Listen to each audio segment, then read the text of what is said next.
अस्सलाम वालेकुम दोस्तों। तो कैसे हैं आप दोस्तों? आज मैं आप दोस्तों के लिए कल्टस VXR 2019 का मॉडल लेकर आया हूं। तमाम मालूमात आप दोस्तों को दूंगा, बस वीडियो को एंड तक देखिएगा और नए आने वाले दोस्त चैनल को सब्सक्राइब करके बेल आइकन दबा दें ताकि मज़ीद ऐसी वीडियोस की अपडेट आपको मिलती रहे। तो दोस्तों बात करते हैं इस गाड़ी की।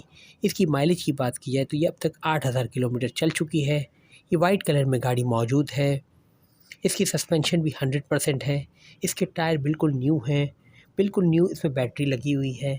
बस पैसेंजर साइड की 2 जगह टचअप की गई है, बाकी तमाम गाड़ी जेन्युइन है। ये गाड़ी कराची के नंबर पर रजिस्टर्ड है और ये कराची के इलाके तारिक रोड में अवेलेबल है। दोस्तों इसके तमाम डॉक्यूमेंट सब क्लियर हैं। दोस्तों ऑनर को गाड़ी जल्दी बेचनी है, इसलिए अगर आप लेना चाहते हैं तो जल्द से जल्द ऑनर से रब्ता कर सकते हैं। ऑनर का नंबर डिस्क्रिप्शन में आपको मिल जाएगा। अगर इसकी डिमांड की बात की जाए तो ऑनर ने इसकी डिमांड 16,40,000 रखी है। बाकी अगर आप कमी करवाना चाहते हैं तो ऑनर से रब्ता करके करवा सकते हैं। अब मुझे दीजिए इजाज़त, मैं मिलता हूँ अगली गाड़ी के साथ। तब तक के लिए अल्लाह हाफ़िज़।